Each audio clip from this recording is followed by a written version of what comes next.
Hey everybody, it's Safi and Marco Dish Out on Movies. The only movie oh shit.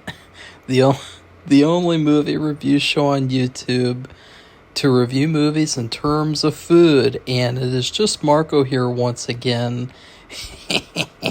And I am here today for a surprise. I thought, you know what? I keep going on Tubi conveniently, to look for movies, is there a fun little movie I can watch on my off day today? Is there something to fill the void of, not watching The Mentalist obsessively and, just staring at, never mind. And then I looked and I saw, the Masters of Horror series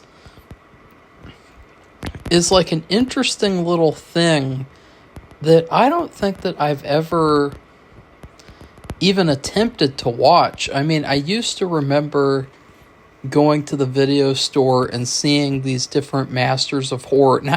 Did I say Masters of the Universe? Masters of Horror covers, and like the ice cream one, and I think there's one with like a clown, and this one. And there's another one that's like something about the witch's basement or something.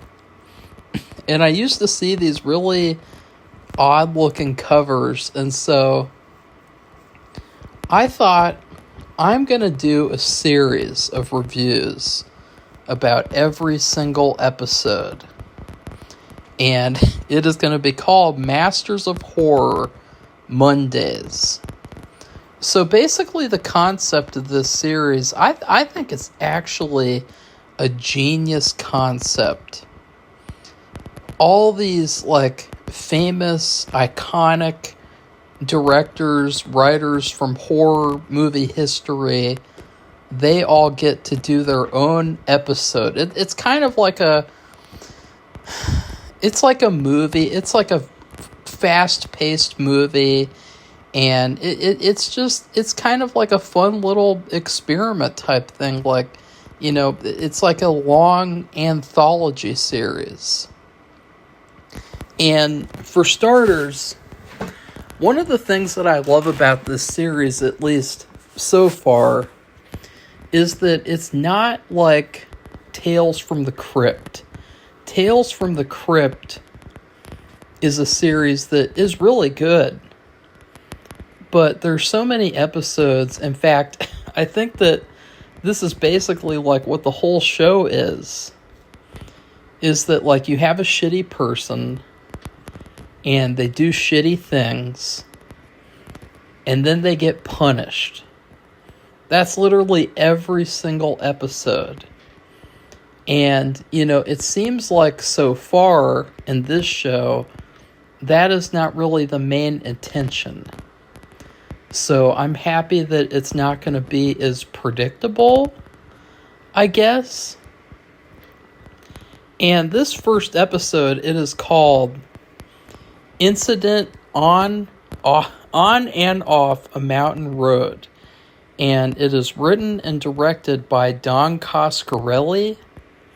It stars Bree Turner as Ellen, Ethan Embry, who I've seen him 3 times now this year. 3 times.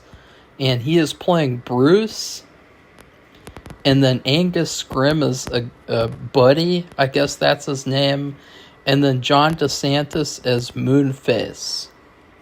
So, this episode was a great start to the series. I really thought, you know what? This is giving me a good impression. It was so 2000s in like a really fun way.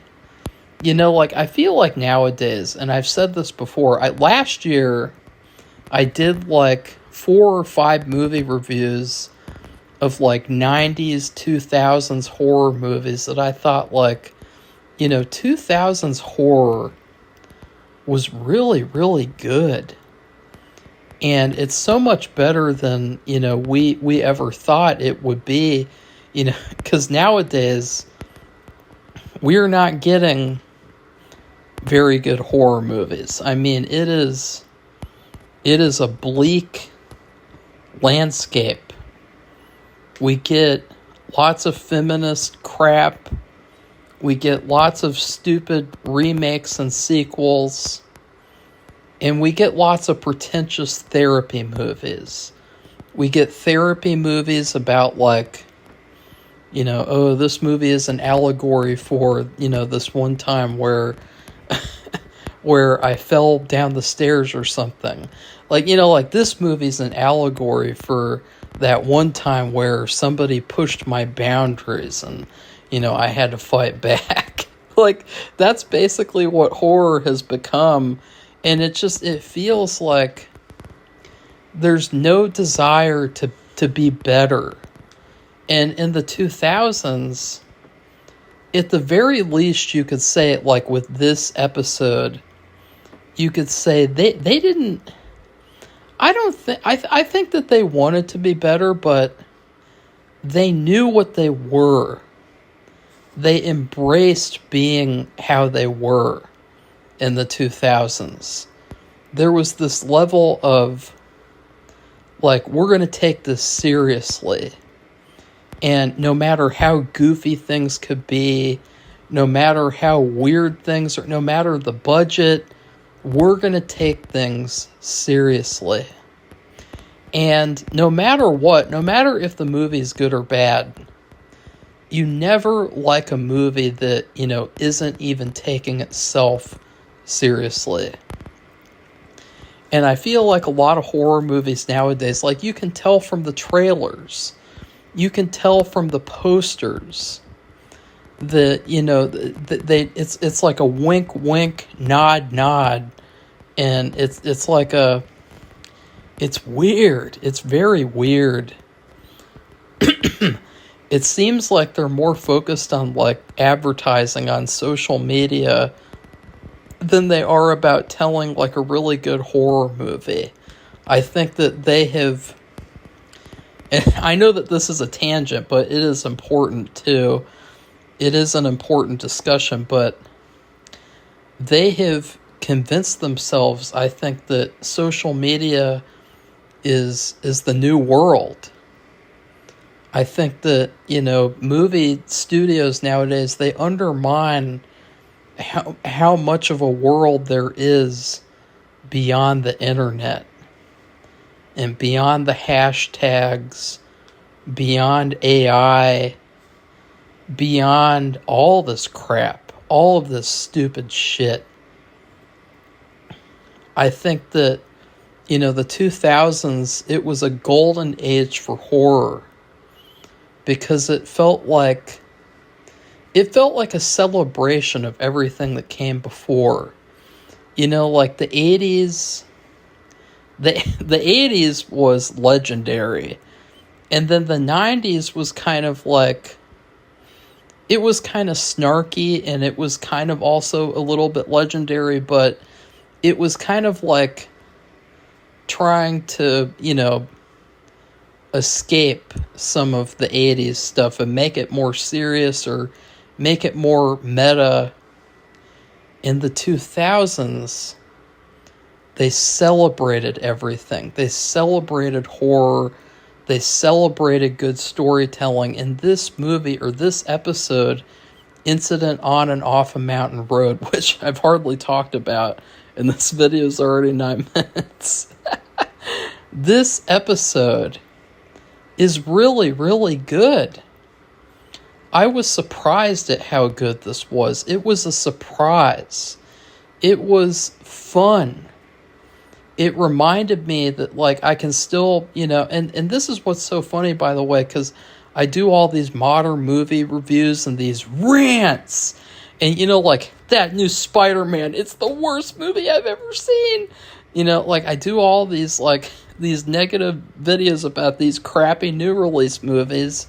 And then I go back, and what do you know? You have this great episode, this quote-unquote episode. It is like a movie, an hour-long movie. And it's right there on Tubi. And it came out like 21 years ago.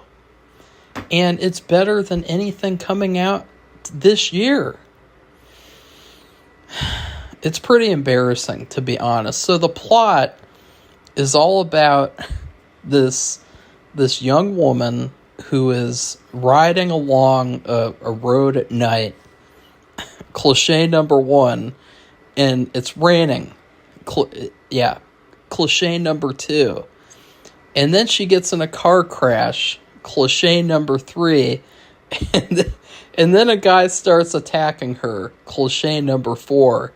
And the guy, this is a weird guy. I mean, this guy is like a mix of Hills Have Eyes meets Jeepers Creepers. And he just pops up, and he's already after a different woman who's kind of similar to the main girl.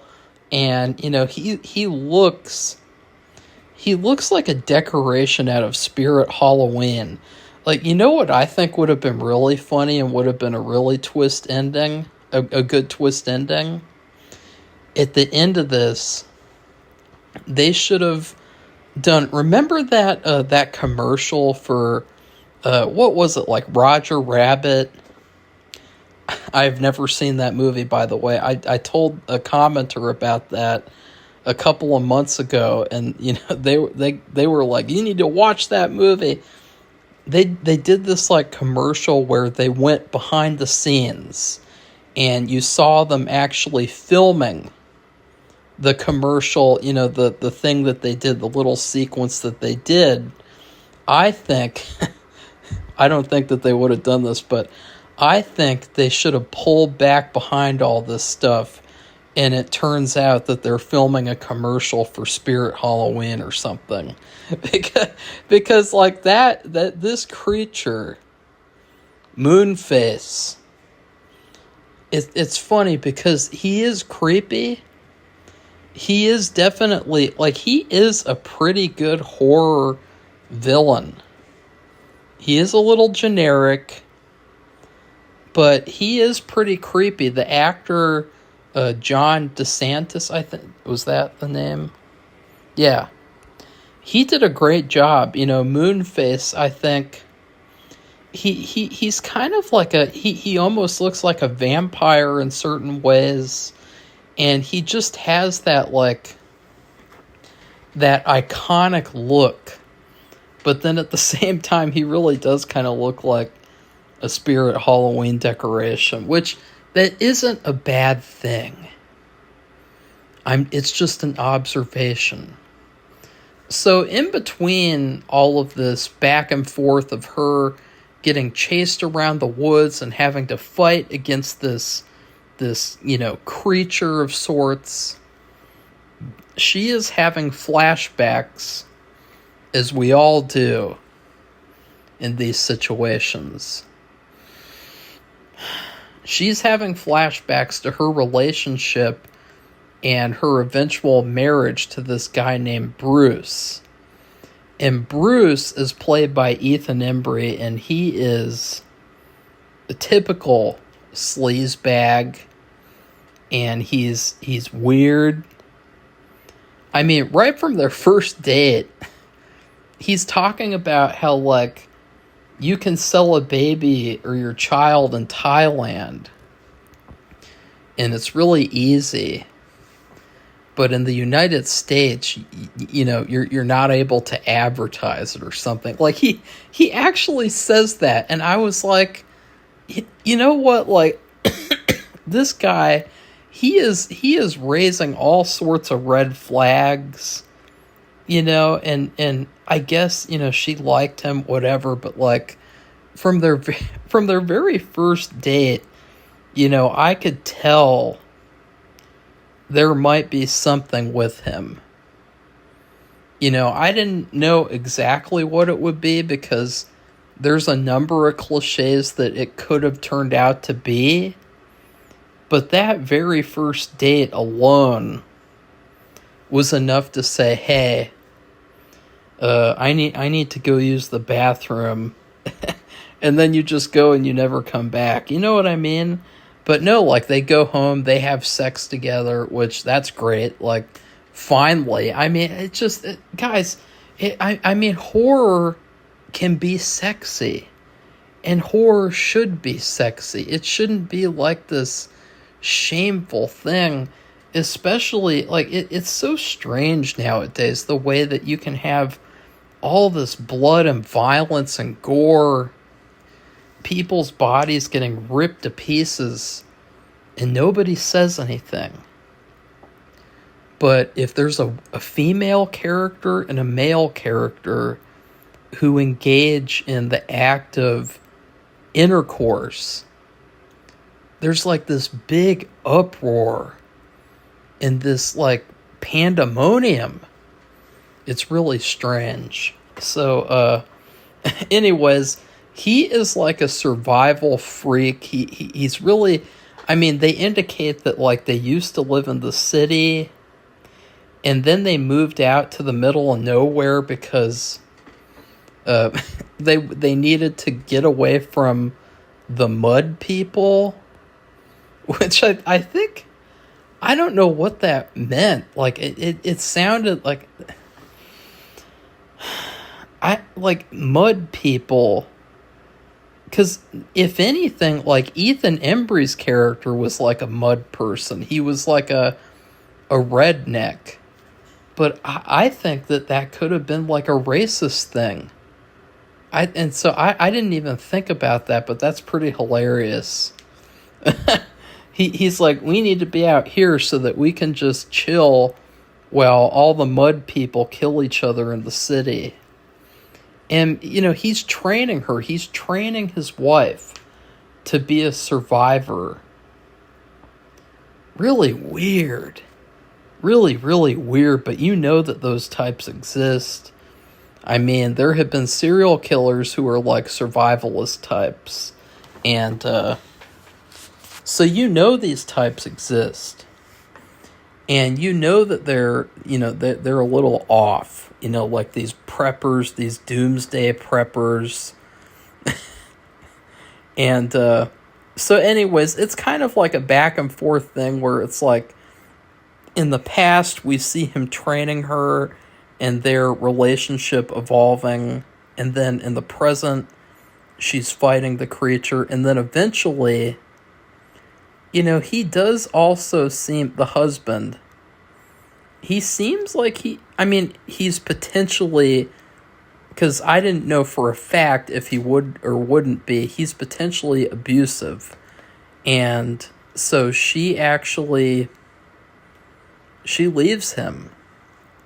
And so, you know, it's funny that now after all of this, she's using all of the stuff that he taught her to survive against this creature. And unfortunately, her attempts fail. The creature catches her and he takes her back to his shack or his house. And he puts her in the basement with Angus Scrim as Buddy, who is another captive. And I guess apparently like this creature is like impaling all these women after he gouges out their eyes. He drills all the way through the backs of their heads. Very, very strange. I think there's a little bit of symbolism going on here. And so one of the things I noticed, and I know that this might be like Captain Obvious talking here, but like I noticed that the creature, he looks a lot like Ethan Embry. Not like in like a bullying kind of way, but like in the way that he's bald and he's kind of like a big physical presence, and the way that he's always testing her and he's, you know, going after her. That's what her husband did. And so I felt like the thing was kind of like a metaphor a little bit for her and him and their relationship.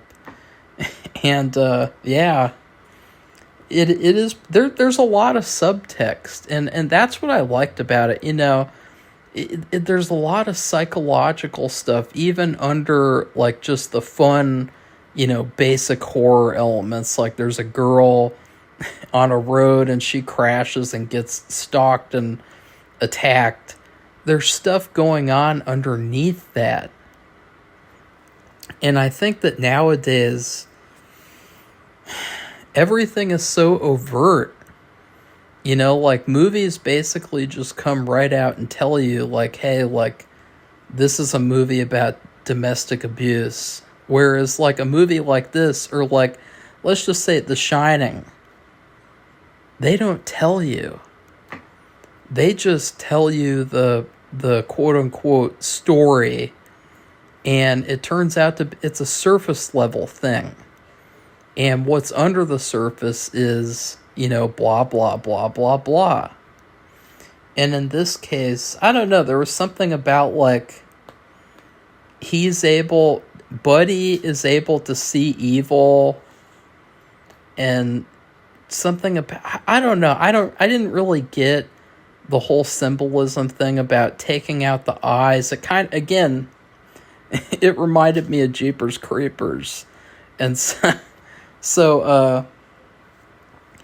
but eventually, oh wait, no, that doesn't come up yet. So the creature, first off, he kills this one girl and he drills out her eyes. And the thing that I love that he did was he turned on police sirens.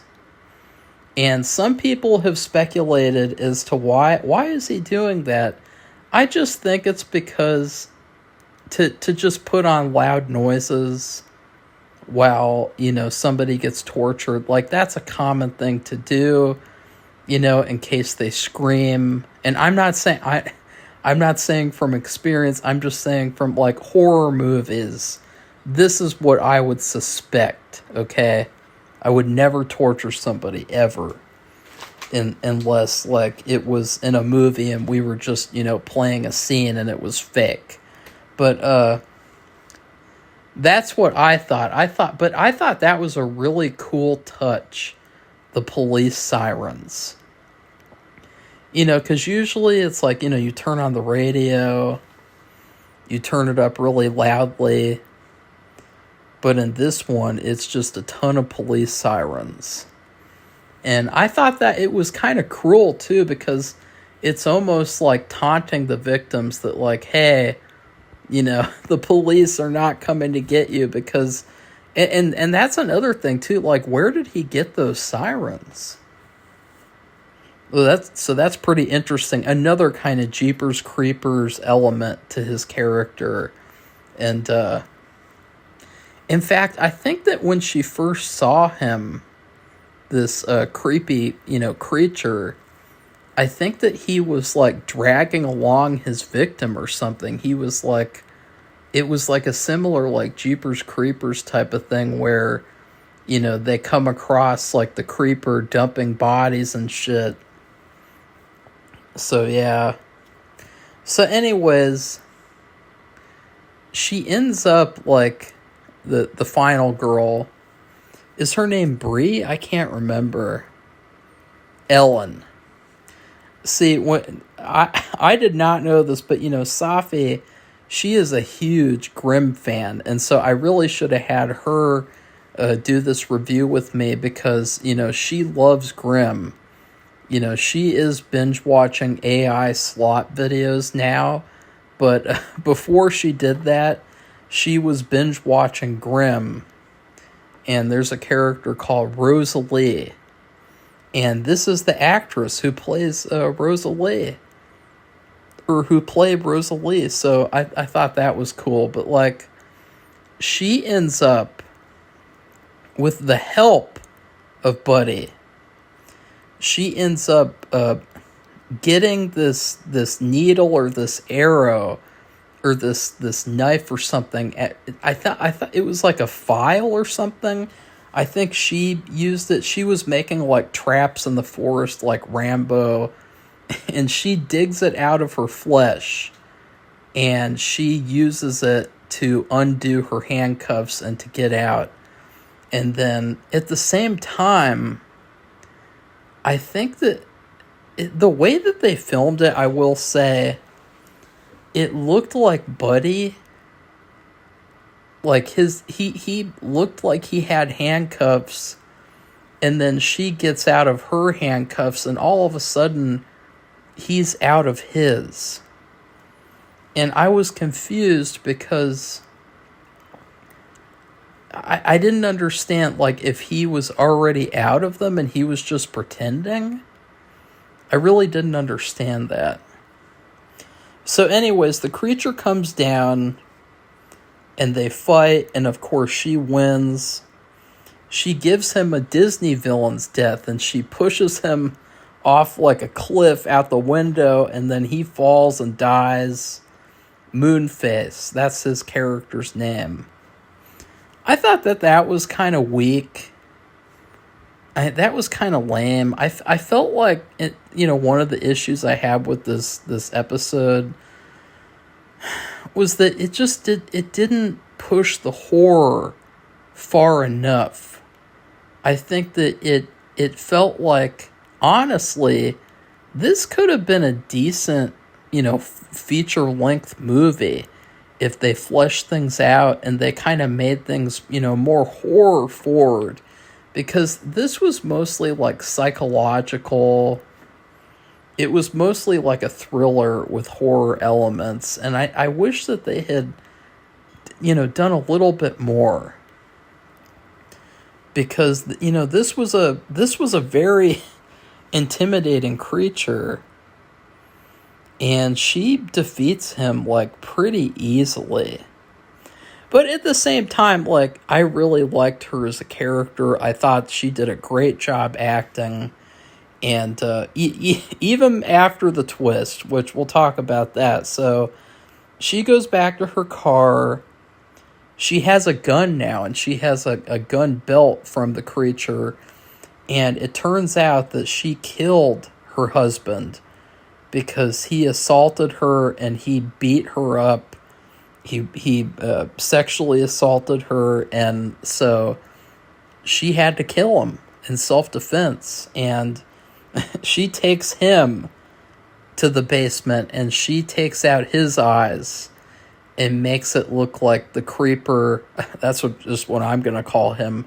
She makes it look like the creeper killed him and, displayed him. But this is the weird part. This is where it gets kind of weird, and I think that the ending is ultimately like the stupidest part. She kills Buddy. Buddy kind of, it seemed like, I guess, like he went insane from being held captive. Like, I didn't really understand his character. But, like, he was great, though. He did a great job acting. Angus Scrimm, he's an underrated actor. Like, I know that he's dead now. I mean, he's been dead for a while. And also, by the way, speaking of Phantasm and speaking of Don Coscarelli, Reggie from Phantasm actually just died yesterday. And so that news was just put out like an hour ago. And so I thought that was a shame, but also kind of interesting how I'm doing this review. I did not know about, that until I was finished with the episode. So perfect timing in a sad way. I mean, Reggie is like legitimately like one of my favorite horror characters of all time. I've only seen the first two Phantasms. But Reggie Bannister, I mean, he is a legendary horror character. And I don't understand, like, nowadays it seems like every male character in a horror movie has to be horrible. I don't understand, like, why we can't have more characters like Reggie. So anyways, she kills her husband, she kills Buddy, and then she just drives off. But it's weird because the way that she talks, at first I thought, oh, okay, this is the typical thing where, like, the final girl, like, she's changed because of the events of the movie. So she's a little bit more mature. She's more, and that was kind of weak because, like, this girl was already mature. She was already a very smart and strong female character. And so at the end, though, it's like they wanted her to seem like she's changed or something. And it's weird because, earlier in the movie, they said something about, like, the victims being a part of Moonface's family. And so near the end, she mimics the monster.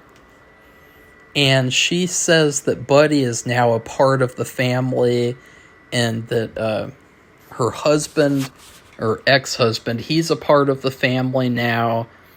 I thought that was kind of weird. It was like, I guess, like, she's now become like the creature. Or maybe also, like, she's become like her husband, I guess, through this experience. I don't know. I don't really understand. There's a lot of stuff that feels like it's under the surface and it really doesn't get explored. But there's a lot of psychological stuff that I feel like if this was a feature-length film, they could have gotten more into it. Because I don't feel like this gained anything from being a TV episode or like an episode. I think that they could have had a little bit more, like an hour and 30 minutes type of thing. So like 30 more minutes maybe of it. I don't know. Maybe that would have been too long, because I did feel like at the end I was like, wait, this is still going? Because it felt like at the end, like the movie reached a conclusion, and then it reached a second conclusion, and then it was like it was trying to reach a third conclusion that just didn't make any sense. So the movie ends with like a close-up shot of this girl's eye as she's driving, and it's like all sunny out, and it's the morning. And yeah, I will say that this was very well shot. The acting was all very, very good. I thought especially the husband, Bruce, he gave really, really uncomfortable vibes. Like, he gave off like real, like, domestic abuser type vibes. And I felt like Rosalie from Grimm, she's a really good actress, actually. Like, I don't think I've seen her in anything else. Oh yeah, I saw her in a Mentalist episode, and she's actually really good. So it was great. This episode, I would give it a B+. I might give it an A- at a later date, like when I rank all of these. But as it stands right now, I would give this a B+. I think it was a solid episode. It was a great start to the show. And I think that Don Coscarelli, he's kind of an underrated horror icon. Like, he's done, quite a few things that people all know and love. But, like, I looked on IMDb and he hasn't done anything since 2016. And I just think that's a shame. It's a shame that he didn't get to, do anything with Reggie for like one last movie or something, because that guy, there'll never be anybody like Reggie again. There'll never be anybody like Angus Scrimm again. And it was funny too seeing Angus Scrimm talking, because I have seen some videos of him at conventions, where he's talking more regularly, but like, in the Phantasm movies, it's just, boy, and so I thought that was great. So yeah, I really love this. I love checking this out, and I can't wait to keep on reviewing these Masters of Horror episodes every Monday, starting now.